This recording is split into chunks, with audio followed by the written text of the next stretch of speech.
El 30 de abril de 1984 es asesinado el ministro de Justicia de Colombia, Rodrigo Lara Bonilla.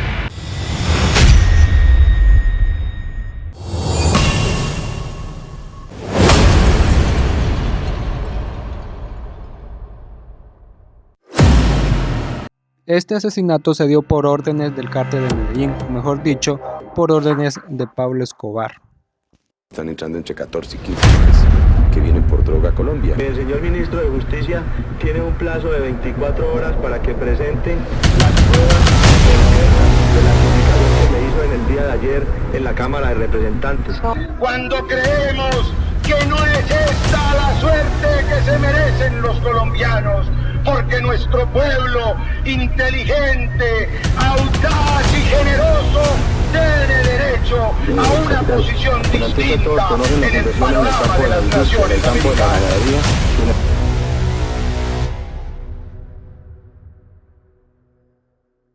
Un 11 de diciembre de 1946 nace Rodrigo Lara Bonilla en Neiva, Colombia, lugar donde nació y también creció. Ya cuando Rodrigo Lara creció se dedicó a la política y ahí junto con su colega y amigo Luis Carlos Galán serían los representantes más importantes de su partido, el Nuevo Liberalismo. Un partido que era independiente, que aunque no ganaría las elecciones de 1982 de su país, sí dejaría muy buenas sensaciones y conseguiría una cantidad de votos nunca antes vista por un partido primerizo y sobre todo independiente. El esfuerzo del par de amigos tendría sus frutos, ya que Luis Carlos Galán seguiría siendo uno de los políticos más influyentes en Colombia y por su lado Rodrigo Lara Bonilla sería llamado por el presidente de la República de Colombia, Belisario Betancur, para formar parte del gobierno como ministro de Justicia.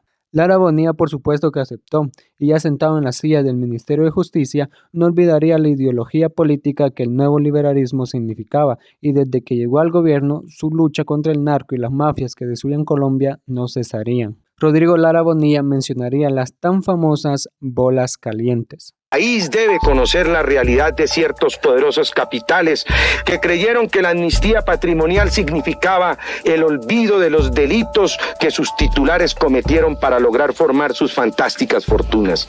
El ministro de Justicia acusaba a los narcotraficantes de inyectar dinero ilícito en equipos de fútbol y hacía un llamado a no aceptar dicho dinero. Aunque no mencionaba ningún nombre directo, todos sabían que se refería al Cártel de Medellín. Las declaraciones del ministro de Justicia, Rodrigo Lara, no caerían muy bien en la organización de Medellín, pero sobre todo en Pablo Escobar, líder del cártel. Para este entonces, Pablo Escobar no solo era uno de los hombres más poderosos de Colombia, sino que además era congresista de la Cámara de Representantes de Colombia, por el Partido Liberal. Pablo Escobar ya tenía diferencias tanto políticas y hasta cierto punto personales contra Luis Carlos Galán y Rodrigo Lara Bonilla. En un principio, Pablo Escobar estaba entrando a la política como suplente de Jairo Ortega por el Partido del Nuevo Liberalismo, partido que dirigía Luis Carlos Galán junto a Rodrigo Lara. La campaña que estaba haciendo Pablo no dejaba lugar a dudas que podía ganar. El de Medellín era muy querido por toda la gente por las obras que éste realizaba y las grandes donaciones que el magnate colombiano hacía. Mi papá se entera de la existencia de Pablo Escobar en la campaña del 82, cuando era candidato a la presidencia de la República.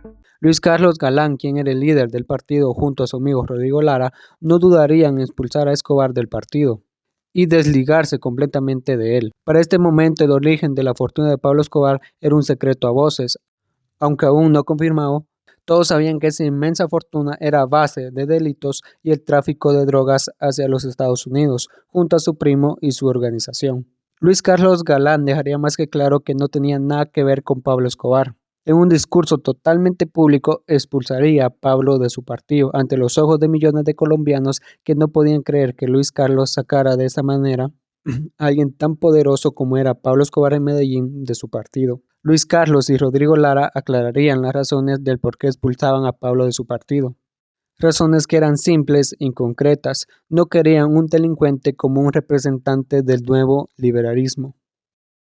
Esa decisión de inmediato enfureció a Pablo Escobar, que junto a Jairo Ortega, que también fue expulsado del partido, buscaban otro partido, pero no importara cómo fuera o en qué partido fuera, Pablo Emilio sí o sí quería ser parte de la política de Colombia, y lo conseguiría siendo integrante del Partido Liberal. Cuando esto fue anunciado a Rodrigo Lara Bonilla, Al igual que a Luis Carlos Galán, se les hizo inaudito que un criminal estaba entre ellos como un político, y Rodrigo Lara no dudaría en mencionarlo en su rueda de prensa. Que creyeron que la amnistía patrimonial significaba el olvido de los delitos que sus titulares cometieron para lograr formar sus fantásticas fortunas.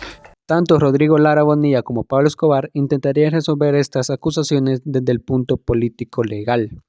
Rodrigo Lara y Pablo Escobar sostenían un debate sobre los mencionados dineros calientes.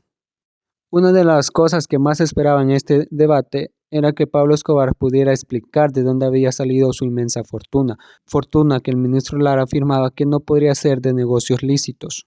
Pues ya en el debate la salida toma al representante del nuevo liberalismo. Voy a hacerle una pregunta muy respetuosa al señor ministro de Justicia. Señor ministro, usted conoce a un ciudadano, Evaristo Porras. ¿Cuál fue la donación del personaje en mención? Fue $1.000.000 en un cheque a nombre del doctor Rodrigo Lara, y que yo voy a hablar de todo el proceso como consignó este cheque y hasta dónde llegó. Al ministro Lara se le acusaba de haber recibido un cheque por parte de Evaristo Porras, un poderoso y de los primeros narcotraficantes de Colombia.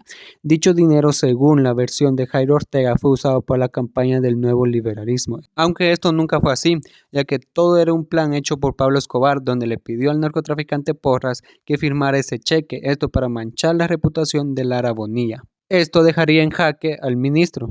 Todas las personas tomaban a Rodrigo Lara Bonilla como un hipócrita, acusando a otros de ser delincuentes y recibir favores de ellos, cuando en realidad era él el que hacía todas esas cosas. Rodrigo Lara Bonilla quemaría su última carta y le pondría sobre la mesa a Jairo Ortega de que explicara de dónde salió todo el patrimonio que Pablo tenía. El ministro dice que de dónde Pablo podría tener tantos aviones, tantas propiedades, tantas personas trabajando para él. Todo esto sin tener más que una venta de bicicletas inscrita como negocio ilegal, que además que esa venta de bicicletas ni siquiera era de Pablo Escobar, sino de su hermano. Y por primera vez en este debate, Rodrigo Lara Bonilla acusaba directamente a Pablo Escobar de delincuente, incluso de tener problemas con la justicia estadounidense. Pablo no se dejaría y le daría un plazo de 24 horas a Rodrigo Lara para que presentara las pruebas de lo que lo estaba acusando.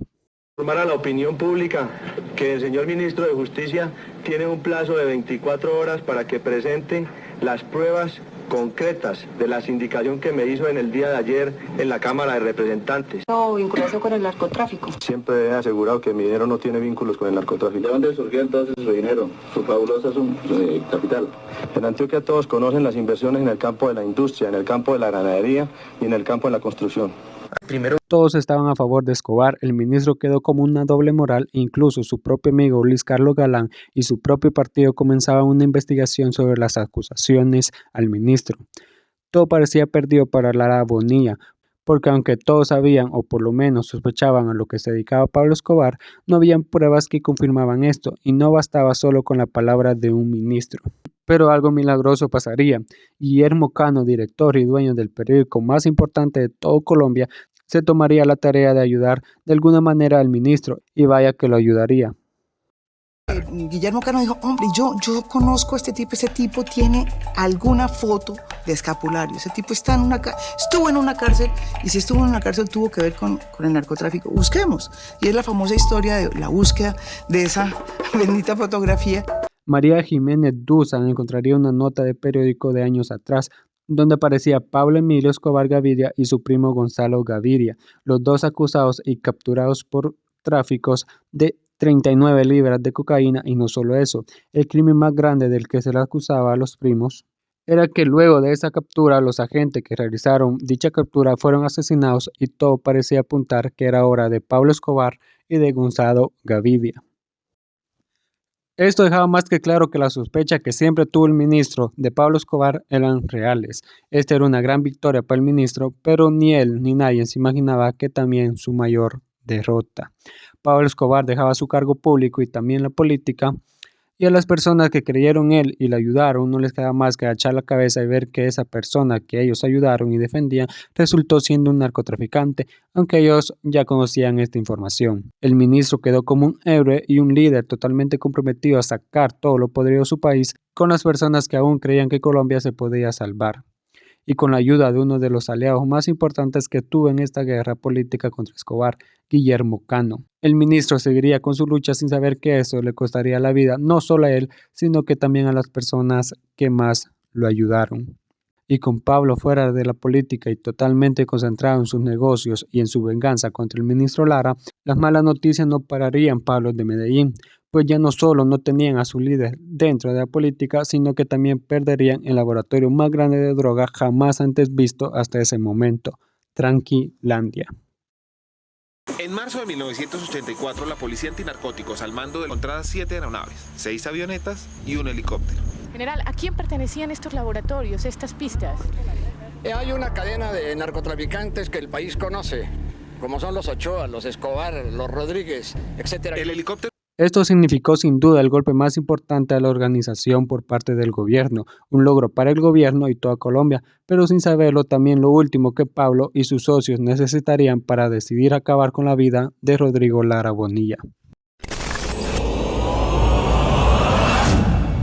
Rodrigo comenzaría a ser amenazado de muerte. Entonces el presidente tomó la decisión de proponerle irse del país como embajador. Rodrigo Lara Bonilla, pensando en su seguridad y en la de su familia, aceptó la petición y estaba listo para dejar Colombia como un ministro de justicia para irse a Checoslovaquia como un embajador. Todo estaba listo, hasta la tarde del 30 de abril de 1984.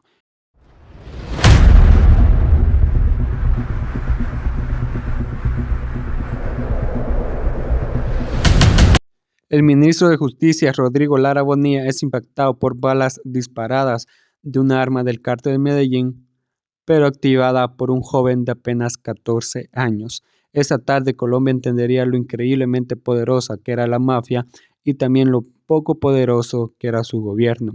Rodrigo Lara Bonilla moriría como uno de los pocos que se puso al tú por tú y tuvo el valor de enfrentar a Escobar y a toda su organización. Y además de ganarle una batalla, aunque eso significó perder la vida para darle esperanza a una Colombia que carecía de ella. La muerte de Rodrigo Lara será recordada como un cruel recordatorio que donde poco están, la mayoría gana. Desde ahí un baño de sangre a personas que estaban en contra de toda esta delincuencia y violencia comenzaría, llevándose con ella muchas personas, pero también comenzando la caída del imperio de Pablo Escobar y del cártel de Medellín.